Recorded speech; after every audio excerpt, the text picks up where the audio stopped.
Right, everyone, it's that time of the week once again when we welcome Jackie McNamara back on to 67 Hail Hail. Ewan, you're here too. Good to have you on, guys. Jackie, we have a first today because a question to you. Have Celtic ever been top of the table when we've done one of these videos? That's a good point. Actually, I don't think we have we? It's just kind of took it for granted before. That's the problem, So I think since we started there, it's been a big change, but it's turned back again, thankfully. Yeah, it's it just occurred to me earlier that we've had you on for about a year and a half, if not longer now, and this might be the first time we've done it from the summit of the Premiership. What have you made of the last kind of month or so since Celtic have returned from the winter break? It's been pretty good stuff. Yeah, I think it's been good before that. I think I think everybody's bought into Ange's philosophy and the way he wants to do things. And again, I think he's had to live with setbacks, with injuries and different things. But he's not. I do like him. He's not cried about it. He's not moaned about it. Even certain things going against him, he just kind of rolls his sleeves up and gets on with it and looks to the next game. He's never too high, never too low. I think he comes across really well. You wouldn't mess with Ange, would you? I think we kind of knew that before this weekend, but when you heard him, let's just say going off his nut during the first half of Sunday's game, what were you thinking? Were you scared? I mean, first of all, I'm not the kind of person that's going to mess with anyone, so let's just get that out of the road. But yeah, he went absolutely tonto, didn't he? It was great. It was great because we did lose that urgency. We lost that, I mean, I don't want to attribute all to Stephen Welsh, but there was a lot of kind of ponderous passing back the way, and that's just not what he does. And in terms of kind of reviewing him over, what you asked Jackie there, kind of how he's changed things at Celtic, it was actually watching your video kind of reflected on our initial thoughts about him. And I remember, like, as on 67 Hail Hail, we were kind of, you yourself, you were sourcing really good interviews, and we were talking with experts and that kind of thing. Almost every positive that we were told about him has come to fruition in some form or another. So, yeah, he's great. I would not mess with him for a second, though. I mean, he's a tank, and it's just that would not work out for me, I don't think. Jackie, what did you make of Ange's frustration in the first half when he, the TV mics picked it up, pretty easily? It was very clear to hear what he was shouting and who he was shouting it at. Do managers sometimes just do that to almost make a point, or do you think it was just his frustration in the game? Yeah, I think he probably feels that everybody knows. Like I said, everybody knows what to expect now between the players, the fans, people going to watch. So when it doesn't get that, and you could see he was obviously angry and frustrated, which in fairness, he's not been that, even at the start when they were sort of miles off it. I think he knew it was work in progress. He was going to take time to get that. But now he probably feels that he shouldn't need to go back over old ground with certain players. They should know what to expect from him and what he expects from them. So I think there may be a bit of frustration there because of the tempo of the game, and what he wants to see and what he sets his team out to do. I think, from his training methods to the playing, I mean, he's not getting that. You could clearly see that, on Sunday. I didn't think we were that bad, really. I think it was maybe 25, 30 minutes on the clock when he had that outburst, and I felt for the first 10, 15 minutes we'd been pretty good. Then we scored, and after the goal, we went through a really sloppy period where we just couldn't string passes together, and that's when he kind of lost it. But I suppose it shows the high standards that you need at a club like Celtic, where every single game, virtually at the moment, is a must-win. Yeah, and it says a lot about the fringe players as well in terms of, we had a game against Batiste where they came over, we beat them 3-2 with second string side. That's the intensity you want. It doesn't matter if you're first choice, second choice, or third choice. That's the intensity that you've got to keep up. So I think he had every right to go as players, and fine, we were winning, and and we looked comfortable, but equally you've got to keep these standards up for the whole 90 minutes. That's what he's been preaching since day one. So for any sort of slip in standards, it's not acceptable to him, and nor should it be. And I normally say no disrespect to the opposition, but in this case, full disrespect to the opposition. We should have been more intense in that first half. And when changes were made in the second half and the press was better and the rotations were better, that it showed. We won 4-0 in the end. So it's proof that it works. Yeah, it definitely. Jackie, was there any managers you ever played under for Celtic that didn't have a temper, or do they all just have it? Do you need it? There's a couple that I hadn't seen a real temper, which would be Vim. Vim was very calm. Yeah. And Dr. Joe. But Dr. Joe was very calm as well. Nice man. Both of them passing away, but I thought they were very. I didn't really see that other side of them, which they clearly would have had because they were managers and big in a big way, and Vim as well being an ex-player. So, but I never seen it, thankfully. And do you, as a player, do you react differently to a manager? Would you prefer a manager in the touchline, maybe not yelling at you, but certainly bringing that real intensity, or would you prefer a kind of placid guy who kind of very much keeps his thoughts to himself on the touchline? No, I think sometimes you do need certain bits there, but I think when it's not called for, see if it was every week and the manager's jumping about every week, it's a bit like, it's not real, it's not natural. Yeah. But in certain times, like on Sunday, because you're not used to him doing that and acting that way, it's like, oh right, the players would take notice of that because they've not seen a lot of that from Ange since he came in. So they probably realised that he was very dissatisfied with their performance at that point. If he does that every game, then it's just kind of look around and they kind of switch off. It becomes the norm, but it's certainly not been the norm for Ange since he came in. Yeah, it goes back to what I was saying a minute ago, Ewan. Is Ange almost doing this? Let's be honest, we're 1-0 up at home to Wraith Rovers. He's not worried about us not winning that game, even the way we were playing. Is he almost looking ahead to games to come and thinking, I've almost got to make a statement here. We need to do better so that when it comes to Bodo Glimt on Thursday and, Dundee and Sunday and Hibs the following weekend, we're right at it and there's no complacency there? Yeah, I think there's definitely an element of that, and I think complacency is the absolute, number one thing that he finds absolutely abhorrent. So that's the kind of guy that he seems to me. But I also think, he's one of these managers now. We've heard to like coach's voice and that kind of thing about taking the game into little segments. And so yeah, we could talk about that first segment of the game. It came out with a great deal more intent. But I think after a certain phase of play, Andrew's going to ignore the scoreline. And he'll review these things in terms of, not minute by minute, but definitely in chunks of the game. And if he's not satisfied, every single point of the game, then he's going to make himself heard. And I agree with Jackie, like definitely less is more. If he was ranting and raving, or if he was completely kind of, placid the entire time, it wouldn't really work. So, he's quite entitled to get angry, to be honest. Yeah, I think he said in the past that when they're actually analysing games, they don't talk about the result at all because everyone knows the result. They focus basically only on the performance, which is an interesting approach, but it makes sense.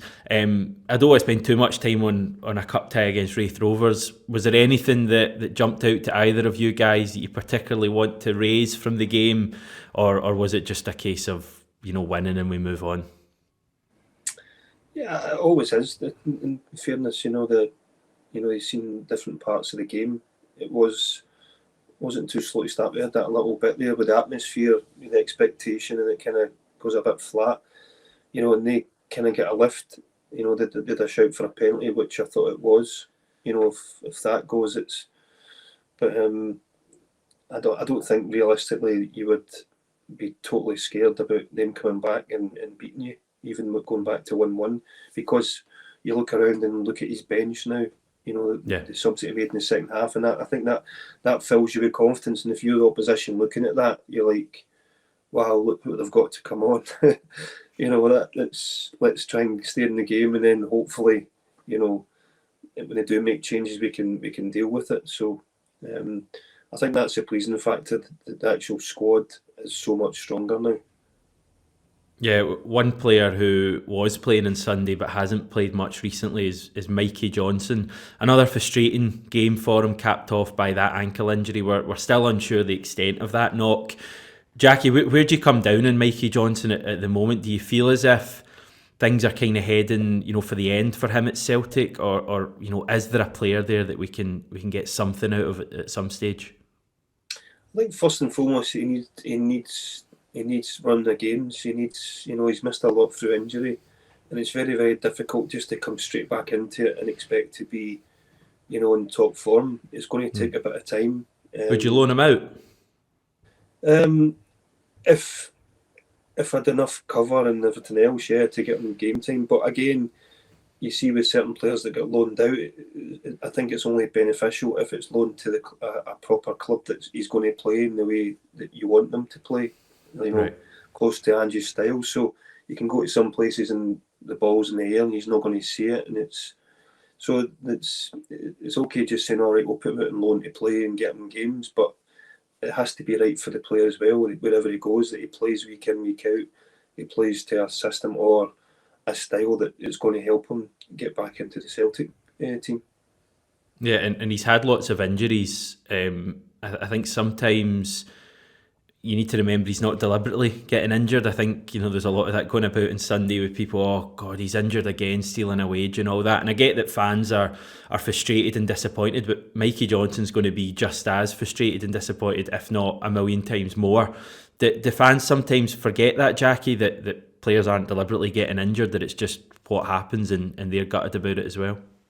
Yeah, I think it's just a frustration all round because they've seen potential in Mikey, and and it's for a good while now he's been very unfortunate with injuries, and it is a shame. It's a shame for the lad, most importantly for his career. But he will be worried about that. He will be worried about his lack of game time, picking up injuries after injury, and he'll want to get a. But he's still young, and that's the way you got to look at it. If he's in his 30s, then you're starting to really worry. But he is still young enough to kind of turn that around and get himself fit first and foremost, and hopefully he buys in, and he's been around Ange long enough to know how he wants to play and how he wants his players to play. So it's not going to be strange to him to try and fit into his system. And he's clearly doing enough in the training ground as well, if Ange is even playing him on Sunday, because we know Ange wouldn't play a player who isn't, doing the right things. He's contracted until the summer of 2025 as well, so what's that, 2.5 years, if not longer. Ewan, anything else from Sunday that you noticed at the game? From Sunday, well, I mean, you talk about that left flank and you talk about the impact that Jota made when he came on. And we talked about being reliant on Kyogo in the first half of the season, certainly. And yeah, I mean, it's such a luxury that we can bring on a guy like Jota. I just thought he was absolutely outstanding. He's all right, isn't he? He's a decent player. Yeah, sorry. How obvious is that? Jota is good at football. There we go. But I thought, when he came on, there was that real spark. I thought his assist for Giakoumakis, that was really, really important for Giakoumakis as well. He'd gone a run of 4 games, I believe, without scoring, even though he got himself into really good positions. And he's a handful for defenders, make no mistake about it. But I think that goal is going to give him real confidence. And I would back him to start on Thursday night as well. So just a couple of wee things, but it's just about getting these games kind of done, to be honest. And yeah, obviously, we want it to be entertaining. We want it to be a high scoreline. We got both of those things eventually. So, we're through. I think 14 goals in our last 4 games, so the team are scoring for fun. Next round of the Cup, the quarterfinals, Dundee United away. Not the first time we've been drawn at Tannadice in the quarters of the Scottish Cup. It happened back in March 2012, so 10 years ago. And also, as Jackie will remember, in March 2015, when you were the Dundee United manager, I was at that game at Tannadice. It was a 1-1 draw, and it was a hell of a feisty game. There was, 2-3 red cards. There was... Everything was happening. There was penalties, which I still think was a bit of a dive from the guy Connolly, but you might have a different opinion, Jackie. What do you remember? And that was in the midst of a 3 or 4 game period against Celtic. There was a cup final, a league game as well. What do you remember about that time?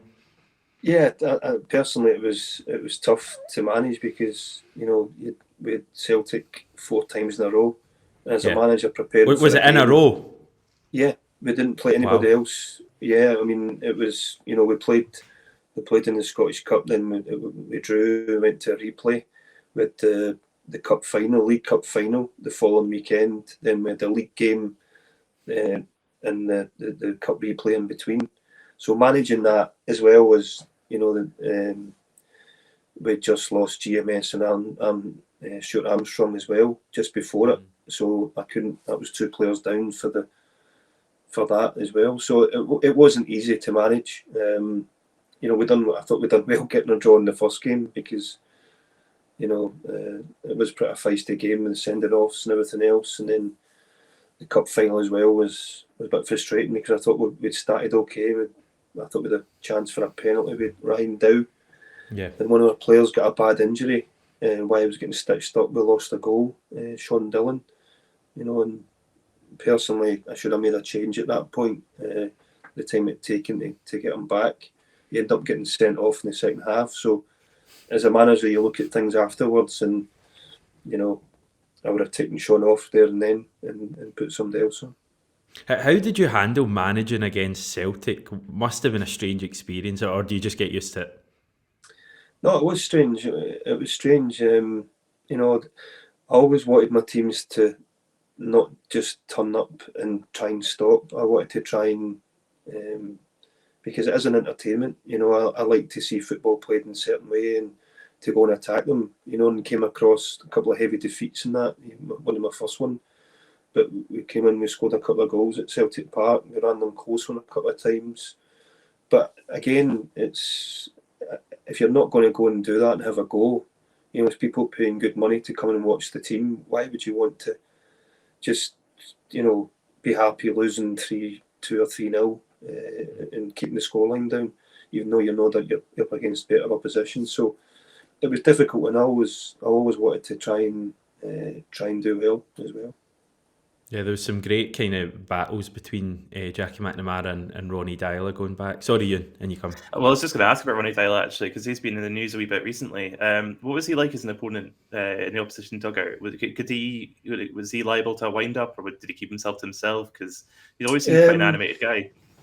Yeah, to be honest, I never really focused on him. Same with when he was up against Lenny, But even like the first game, Ronnie's first game against us was in they battered us at Celtic Park.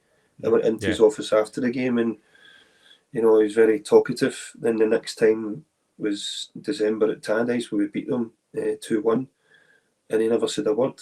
With John Collins doing all the talking for him. So, but again, he came across okay when you did speak to him. He's wee bits there when he was celebrating and stuff, and after matches with the fans and stuff.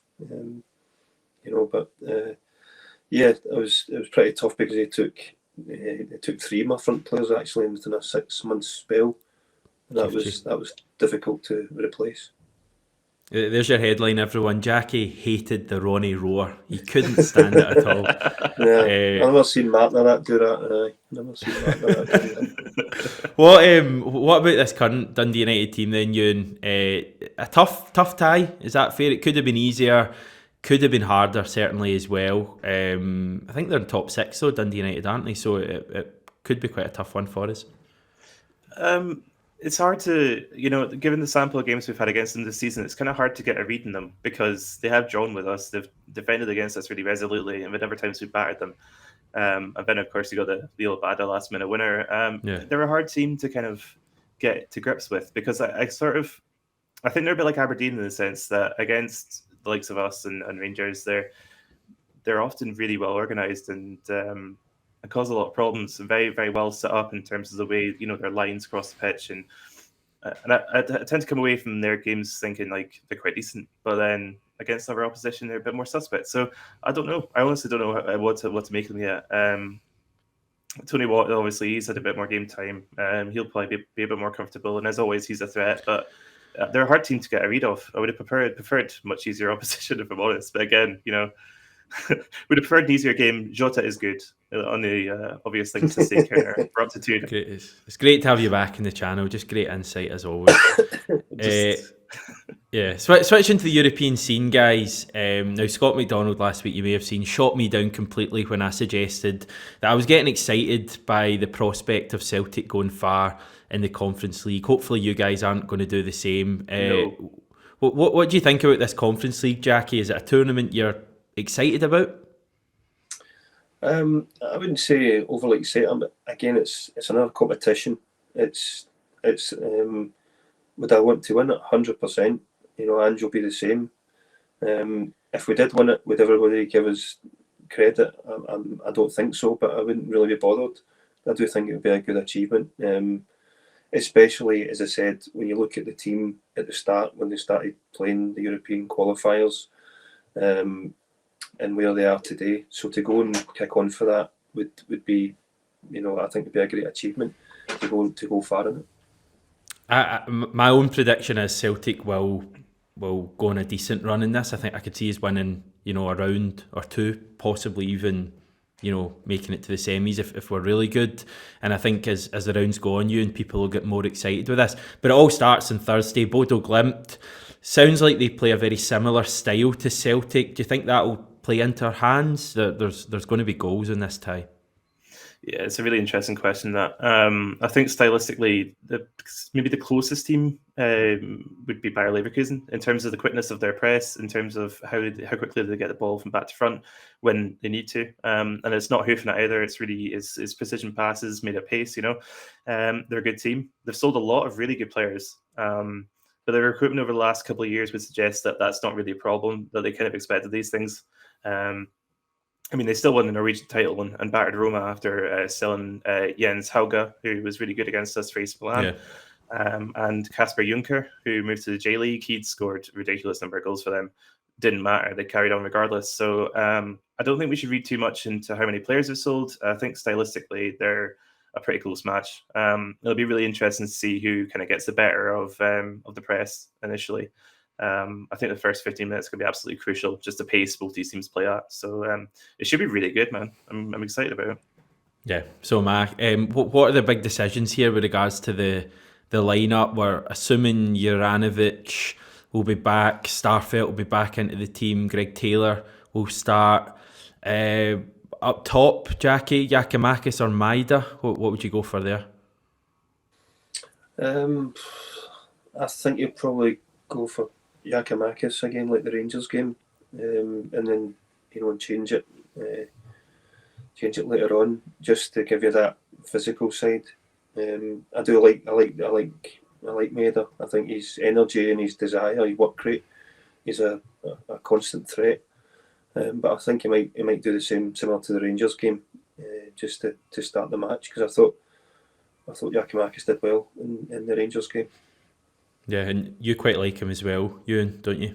Yeah, big Giakoumakis fan, because it sounds like Jackie Mac as well, so you've got that.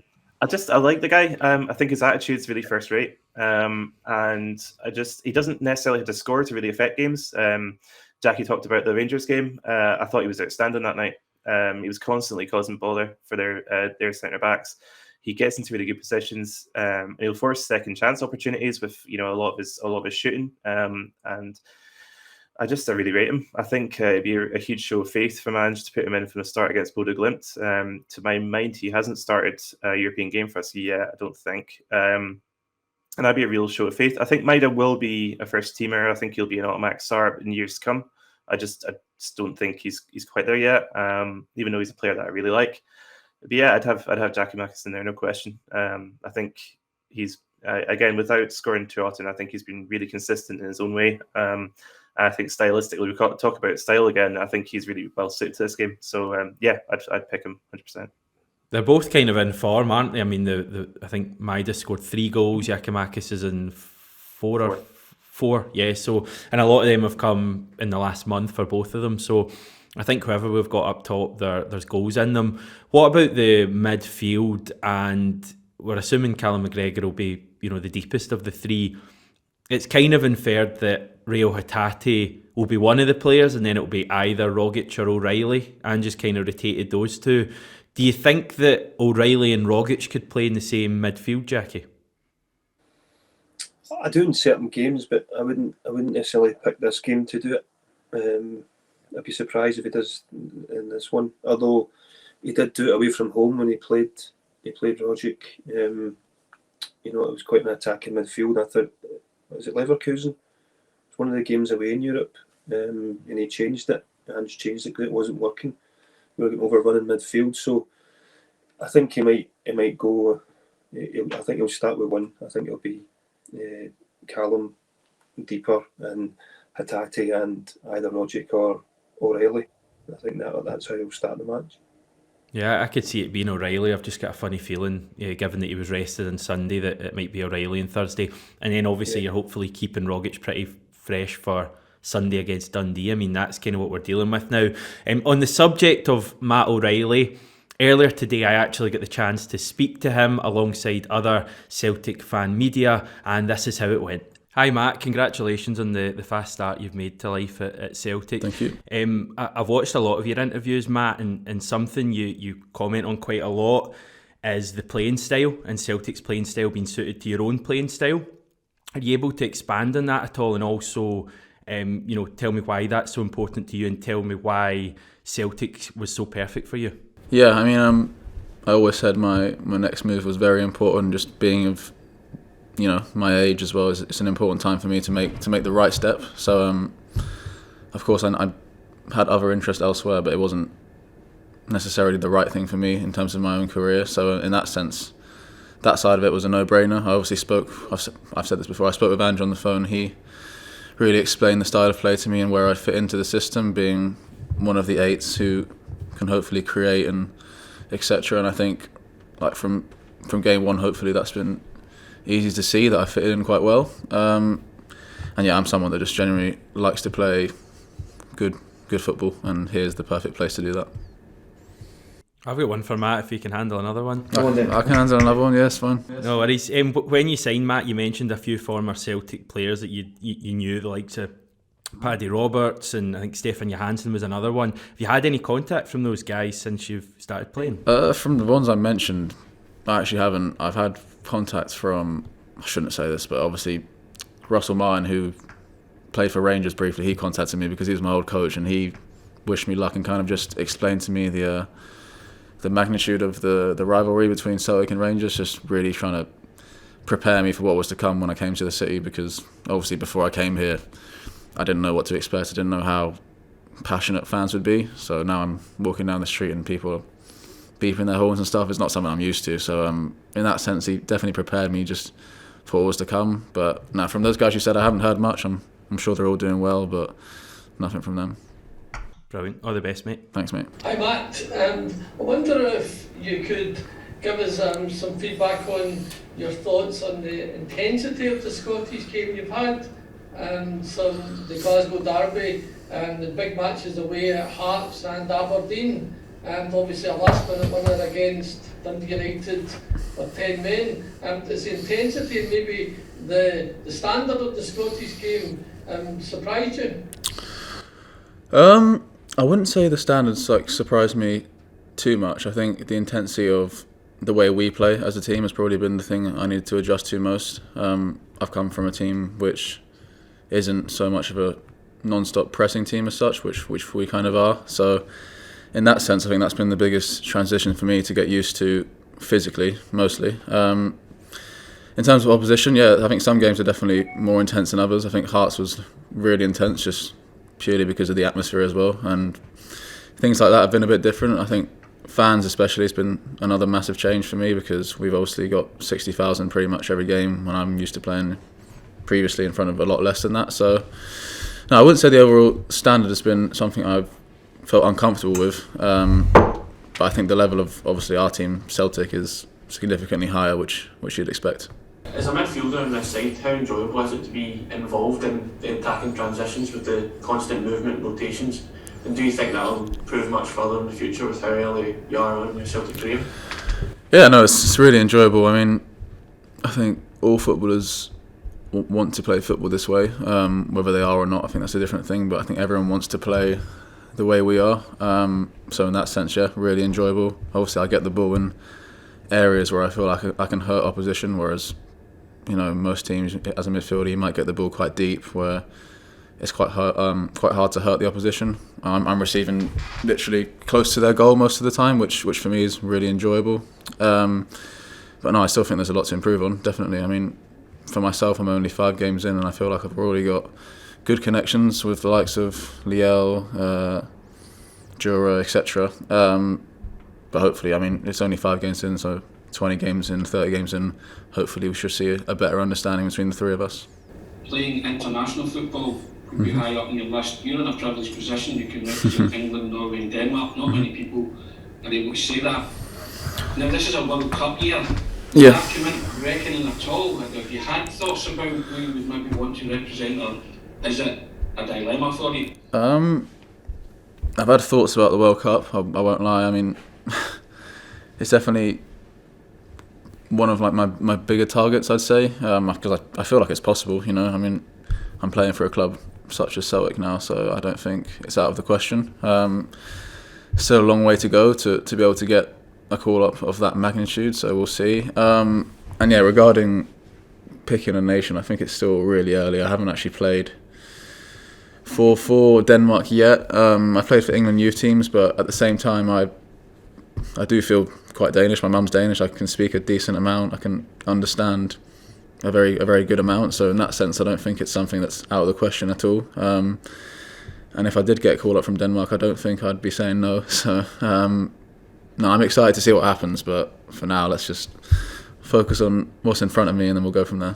Just interested in not only you, but some of the other big signings that we've brought in recently have hit the ground running so quickly, which is very, very unusual for a new signing to look like they've been there forever. I can only assume that some of that beyond your core capability, and I know your old manager saying great things about you, we're seeing that. Some of that must be down to the manager and the influence and the message from the manager. I'm interested in what influence does Ange play on yourself and others making such a solid and impactful start to your career at Celtic?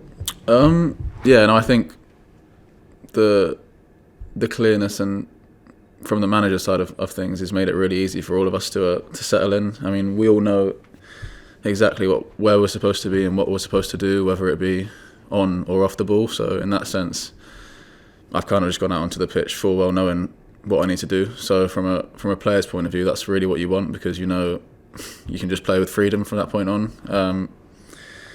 Obviously, the likes of Rio, Gucci, Dyson have all come in as well and hit the ground running. So that's a really good sign, seeing as they all don't speak much English as well. So I think that really highlights the the structure that we have within the team and how clear it is on all of our roles. And yeah, I'm really enjoying learning new things as well. I think that's one of the most important things. I'm enjoying learning a new formation, a new style of play. So yeah, feeling good. Hi Matt, you spoke about coming in only playing the 5 games so far. There's quite a few games left in the season. Mm-hmm. Have you or the manager set yourself targets for goals and assists? We've already seen you with a few assists and a goal. Now that you're off the mark, have you got a figure in your head? I don't have a set number, no, I will be honest. I think as long as I can perform to a high level, I think the rest will take care of itself. That's kind of my mindset at the moment. I don't want to get too worked up about not scoring or assisting, because I feel like you can have a good game and not score or assist, and you can also have a bad game and maybe score or assist. So I think from that side of things, I'm really just trying to focus on my role within the team every day and trying to help the team as much as I can from that point of view. Obviously, goals and assists are always nice individually, but at the moment we're winning games, and I think that's the most important thing. I've read you saying that you saw yourself more as a number 8 player rather than a deep line midfielder. With that in mind, I've also noticed in the games with us that you seem to drift out wide often to help create chances for the team. Is this a specific trait that the manager has developed in your play, or has that always been a part of your game? Yeah, I think it comes down to the system and the structure that we play. I think if I'm told to do a certain thing, I'll try to do that. At my previous club, it wasn't something that was encouraged too much, but if I was asked to do it, I would try to do it. And I do like being out in that wide area. I feel like it's quite a good position for me to come in and create things. So in that sense, it's enjoyable. But yeah, I think just the structure of the team allows me to drift out wide or stay in pockets. I think we have a really good rotation within the system as well, which makes it quite easy to be free and loose. Hey, hi Matt. So everybody seems to have been impressed with how easily you've fitted into this Celtic team, especially given you joined halfway through the season. Mm-hmm. What would you put that down to? And has there been anybody in the dressing room or off the field that's particularly helped you settle in at Celtic? Yeah, I don't think it comes down to one individual. I think from the moment I came through the doors, everyone was very welcoming. So from that point, I knew it was going to be quite easy to settle in. Everyone's just genuinely nice people, which makes it easy for me. Of course, I obviously spoke with the manager before I came, which made me excited to join. And then when I got here, honestly, everyone was really welcoming. So I wouldn't say it's one individual. I'd say it's just a whole collective, to be honest. Matt, you've shown yourself to be a pretty technical able, skillful player, in my opinion. Mm-hmm. Surrounded by guys like Jota, Leo, Don Rodgers, Michael Johnson, etc. Who technically has impressed you the most since you joined the club? And why is it Tony Nelson?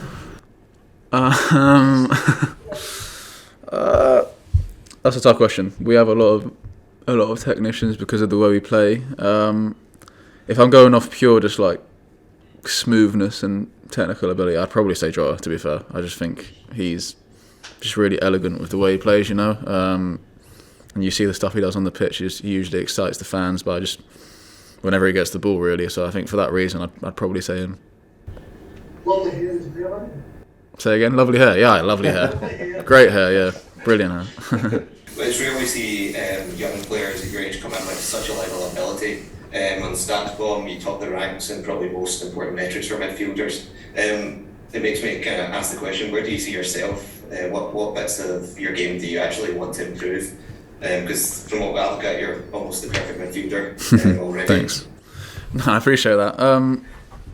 I don't think I'm anywhere near where I want to be at in terms of individual performances. I'm feeling good. I feel like I'm improving day by day, which is the main thing. But you know, a few years down the line, I've said before, I want to be playing at the highest level I can be. Hopefully that's here, and we're challenging for really big trophies, but we'll see. I try to take it day by day, to be honest. I really want to just push myself every day to reach new levels, and I feel like Celtic is the perfect place to do that. So yeah. One of the things that I've obviously seen about your career there is obviously the chance and the huge risk you take with leaving Fulham when offered the deal with themselves there. And I just want to know, what does that say for yourself there? Just the drive and the determination and the patience from yourself, and obviously the time that it's taken from that transition in that summer to then join MK Dons in the following January. What does that say about yourself? And you know, from me looking out, it's an incredible decision to make, and you know, Celtic here are the fortunate ones because of it. But what does that say about yourself as a character, as a person? No, I think at the time it was just me wanting to play football. I think that's what it came down to. That was the main thing. I think I trusted my ability, and I felt like at the time Fulham didn't as much as I did. So, and that was the main reason I chose to seek elsewhere. Obviously, I was a free agent for quite a long time, maybe a little too long. But at the end of the day, I still felt comfortable. I still felt like it was going to work out just fine. I backed my ability, and I tried to train hard as much as I could over the summer and through those months. And yeah, when I signed for MK, I knew that it was the right place for me, just because the style of play was right there as well, and I felt like I could, you know, show what I could do there. And then because I played the amount of games I did there, obviously clubs like Celtic and other ones, they were interested. When I was at Fulham at the time, I'd only played about, I don't know, I'm going to guess like 7 or 8 just competitive games as such, and from an outside point of view, it doesn't look too great. And for myself, I just felt like I needed more experience just playing men's football. Yeah, and here we are today. So I think it's worked out pretty well, and I always trusted it.